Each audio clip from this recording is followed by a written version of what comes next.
Hello everyone. Today we will start our next chapter, chapter number 5th, e-business and outsourcing of services. Today we will discuss about e-business. E-business.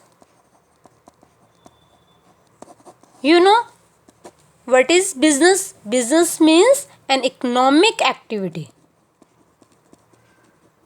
in which production, purchase and sale of goods and services are taken place on regular basis with profit motive.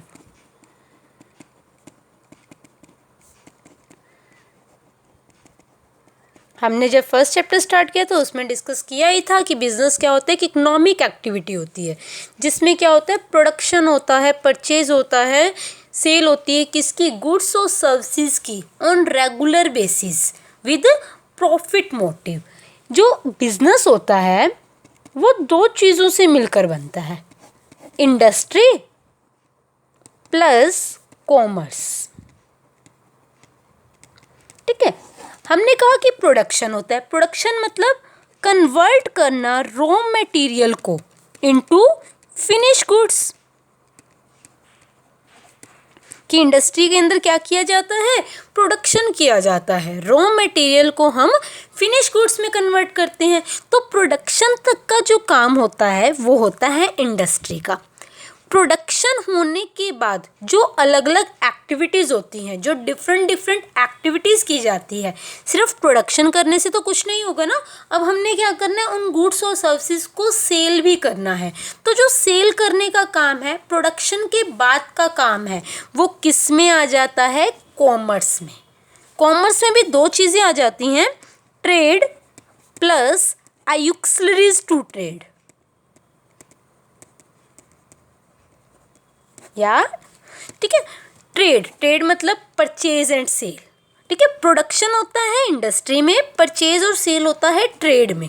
हम क्यों यहाँ पे production, purchase and cell की बात कर रहे हैं, क्योंकि ये दोनों ही किसके अंदर आ रहा है, बिजनेस में आ रहा है. ठीक है, परचेज सेल हो गया गुड्स का, उसके बाद वो सर्विसेज जो ट्रेड के अंदर हमारी हेल्प करती हैं, लाइक वेयर हाउस हो गया, इंश्योरेंस हो गया, ट्रांसपोर्टेशन हो गया. तो ये सारी किस्में आ जाती हैं एक्सट्रीज टू ट्रेड के अंदर. ठीक है, तो ये क्या है, बिजनेस. आज जो हम बात करें ये हम पहले पढ़ चुके हैं. ई बिजनेस मतलब बिजनेस कर रहे हैं हम इलेक्ट्रॉनिकली, मतलब इंटरनेट की हेल्प से.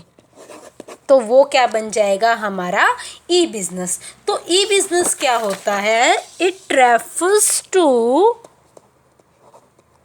conducting all the activities. Which activities? All industrial and commercial.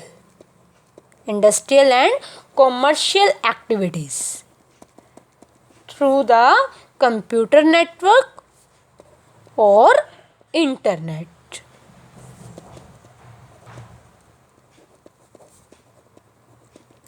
कि जब हम इंटरनेट की हेल्प से, कंप्यूटर नेटवर्क की हेल्प से जो भी एक्टिविटीज़ करते हैं, इंडस्ट्रियल एक्टिविटीज़ और कॉमर्शियल एक्टिविटीज़, तो उसे हम बोलते हैं ई बिजनेस. क्या बोला जाता है, ई बिजनेस. ठीक है, जैसे कि आज के टाइम में तो ये एक वाइडर कंसेप्ट है, बहुत ज़्यादा यूज़फुल कंसेप्ट है.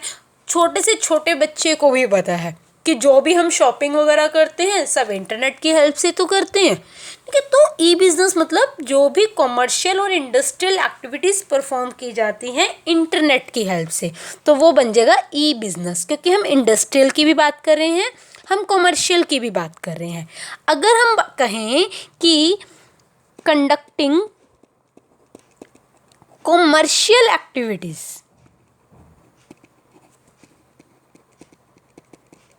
थ्रू इंटरनेट, ठीक है, अगर हम दोनों एक्टिविटीज़ की बात करें, इंडस्ट्रियल और कमर्शियल, तो वो ई बिज़नेस हो गया, क्योंकि बिजनेस के अंदर इंडस्ट्री और कॉमर्स दोनों आ जाता है। अगर हम सिर्फ कमर्शियल एक्टिविटीज़ की बात करें, अगर हम सिर्फ कमर्शियल एक्टिविटीज़ की बात करें कि वो हम इंटरनेट की हेल्प से कर रहे हैं, तो वो हमारा हो जाता है ई कॉमर्स। क्या हो जाता है? E commerce. ओके, अब हम बात करते हैं कि इंडस्ट्रियल एक्टिविटीज़ क्या होती हैं और कमर्शियल एक्टिविटीज़ क्या होती हैं। जैसे आप लोगों को बताया हुआ है कि एक ऑर्गेनाइजेशन में डिफरेंट एक्टिविटीज़ होती हैं, लाइक प्रोडक्शन हो गया, उसके अलावा जो भी परचेज डिपार्टमेंट, अलग अलग डिपार्टमेंट्स होते हैं ना, स्टॉक को मैनेज करना, अकाउंट्स बनाने,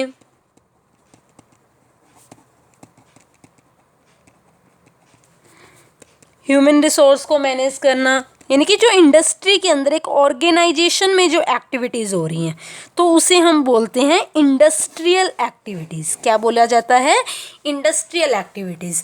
ठीक है। और कमर्शियल एक्टिविटीज़ क्या है कि एक ऑर्गेनाइजेशन क्या कर रही है, एक कंपनी क्या कर रही है, ऑर्डर रिसीव कर रही है, या फिर आप क्या कर रहे हो, इंफॉर्मेशन रिसीव कर रहे हो किसी गुड्स से रिलेटेड, आप ऑर्डर प्लेस कर रहे हो, आप ऑर्डर रिसीव कर रहे हो या डिलीवरी रिसीव कर रहे हो, आप पेमेंट कर रहे हो, तो ये किस में आ जाएंगी? कॉमर्शियल एक्टिविटीज़ में। ये किस में आ जाएगी? Commercial activities. ओके, ये किस में आ जाता है? Industrial activities. तो जब दोनों एक्टिविटीज़ की हम बात करें तो वो बन जाता है ई बिजनेस, जब हम इंटरनेट की हेल्प से ये एक्टिविटीज़ करते हैं, मतलब कोई भी ट्रांजैक्शन की जा रही है इंटरनेट की हेल्प से। इवन अगर आप कोई प्रोडक्ट की इंफॉर्मेशन भी सर्च कर रहे हो ना, वो भी किस में आ जाएगा? ई कॉमर्स में। इसी तरह अगर सिर्फ कमर्शियल एक्टिविटीज़ की हम बात करें तो वो किस में आ जाता है? ई कॉमर्स में। ठीक है।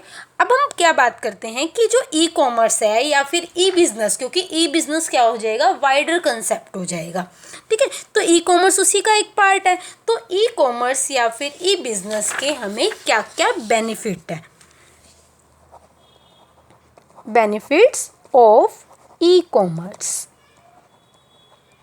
कि अगर आप ऑनलाइन शॉपिंग करते हो, इंटरनेट की हेल्प से कोई ट्रांजैक्शन कर रहे हो, पेमेंट कर रहे हो, कोई भी इंफॉर्मेशन सर्च कर रहे हो, तो आपको क्या क्या बेनिफिट मिलेंगे? ऑब्वियस है, बहुत से बेनिफिट मिलते हैं। फर्स्ट आ जाता है world wide reach.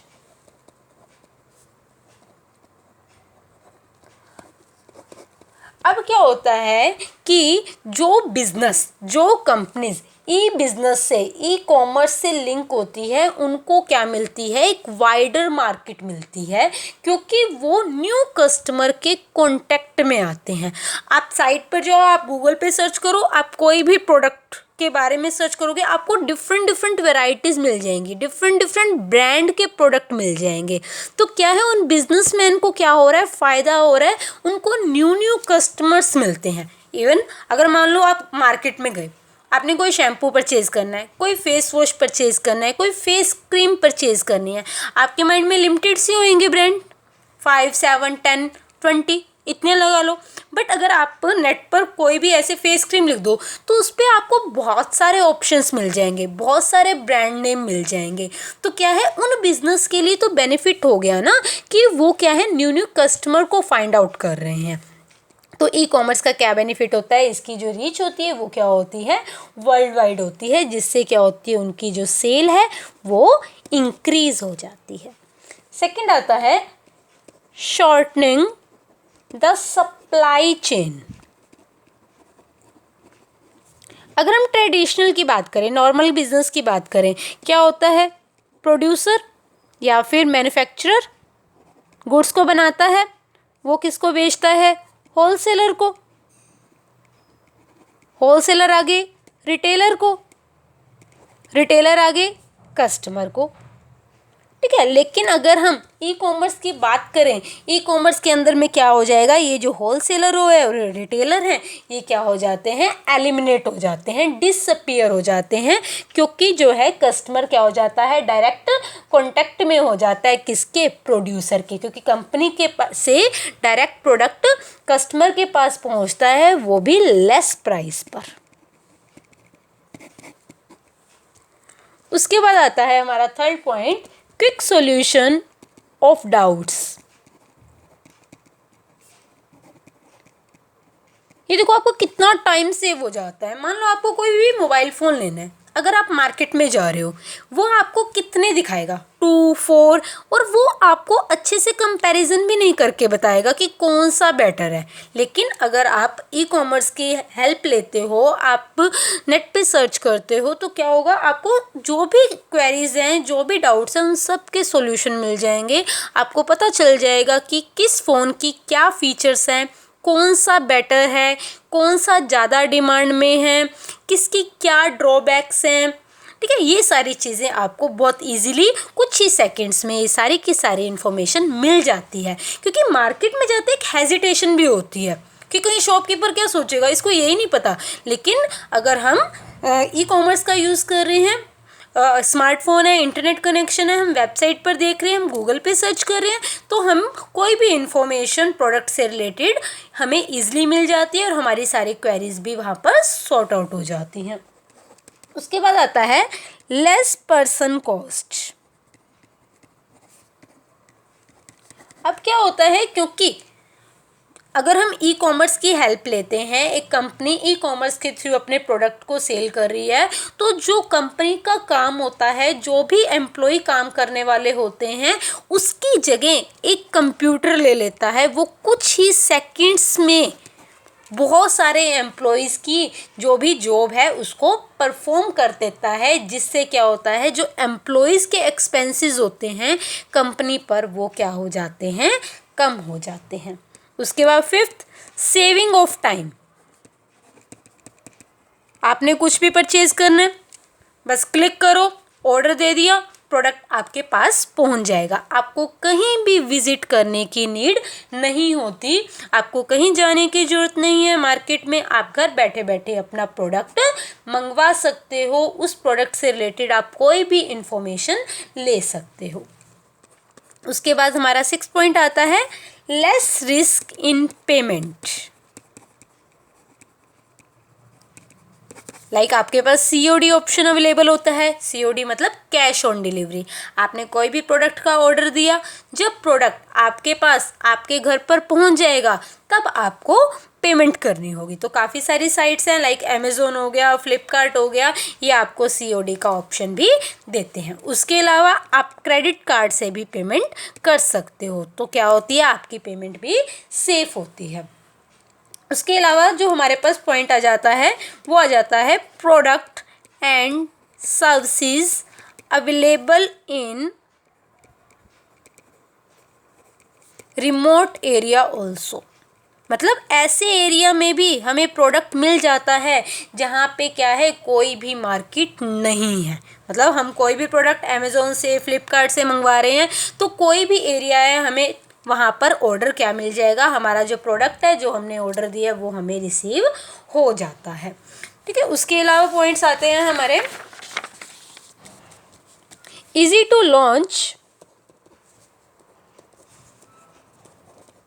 New product.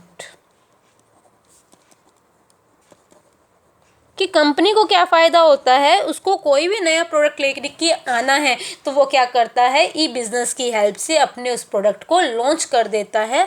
अपने उस प्रोडक्ट की कंप्लीट इन्फॉर्मेशन क्या करता है, इंटरनेट पर डाल देता है, और जो कस्टमर हैं और जो भी लोग हैं जो उस प्रोडक्ट को परचेज़ करना चाहते हैं, या जो अदर बिजनेसमैन होते हैं, वो घर बैठे ही सारी की सारी इन्फॉर्मेशन उस प्रोडक्ट से रिलेटेड ले लेते हैं। तो कोई भी नया प्रोडक्ट अगर कंपनी मार्केट में लॉन्च करना चाहती है, तो उसके लिए बेस्ट ऑप्शन है ई कॉमर्स। वो उस पर सारी की सारी उस प्रोडक्ट से रिलेटेड इन्फॉर्मेशन अपलोड कर देती है। उसके बाद आता है last point, easy distribution system.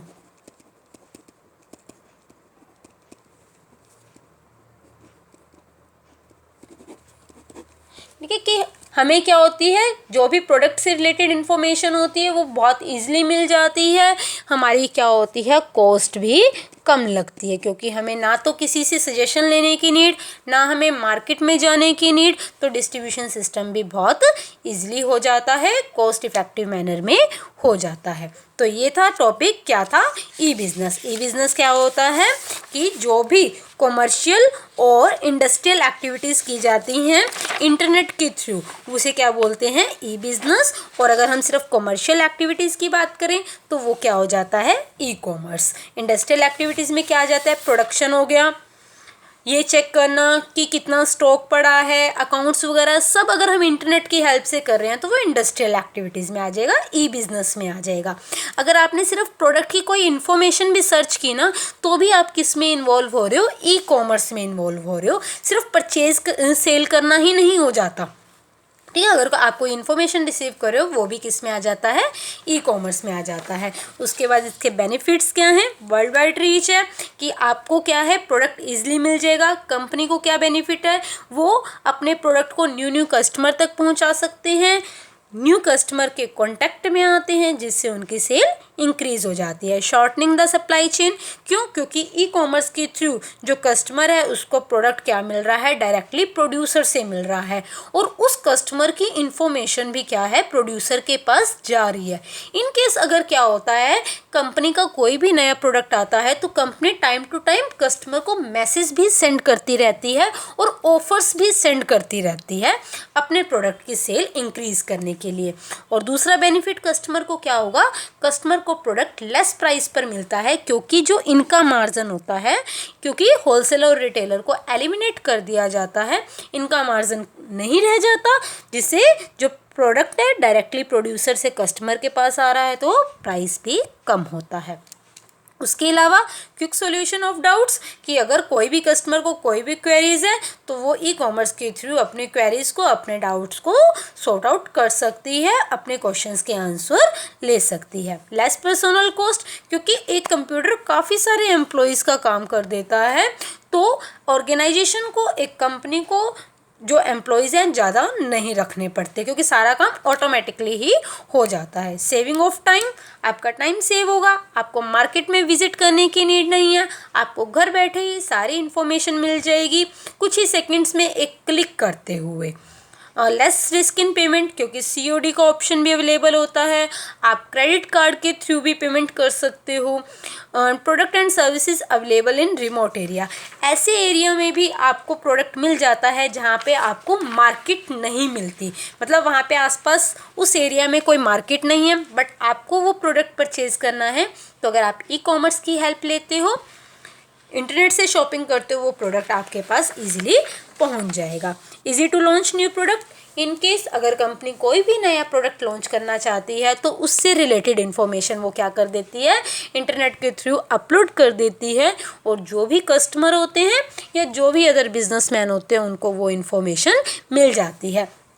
क्योंकि हम क्या कह रहे हैं, ई बिज़नेस की बात कर रहे हैं, ई बिज़नेस के अंदर सिर्फ हम कस्टमर की बात कर रहे हैं, ठीक है, सिर्फ कस्टमर ही नहीं, क्योंकि अगर मान लो एक बिजनेसमैन है, वो रॉ मटेरियल सप्लाई करता है, और जो सेकंड बिजनेसमैन है वो गुड्स बनाता है, ठीक है, तो अब इसको क्या है, रॉ मटेरियल चाहिए, तो ये भी तो क्या हो गया, कस्टमर हो गया ना। तो अगर एक बिजनेसमैन ने कुछ नया, कुछ अलग सा रॉ मटेरियल प्रोड्यूस किया है, या फिर किसी और तरह का वो रॉ मटेरियल क्या है, सप्लाई करने वाला है, तो वो क्या करता है, उससे रिलेटेड इन्फॉर्मेशन डाल देगा, तो दूसरे बिजनेसमैन को भी वो इन्फॉर्मेशन मिल जाती है इजीली घर बैठे हुए। इजी डिस्ट्रीब्यूशन सिस्टम, क्योंकि क्या होता है, कॉस्ट इफेक्टिव मैनर में होता है, कंप्यूटर के थ्रू, इंटरनेट के थ्रू, ई बिजनेस के थ्रू क्या होता है, प्रोडक्ट क्या है हमें लेस कॉस्ट पर पड़ता है, बहुत ईजिली भी अवेलेबल हो जाता है। तो ये था आज का हमारा topic, E business, e-commerce and benefits of e-commerce. Thank you. Have a nice day.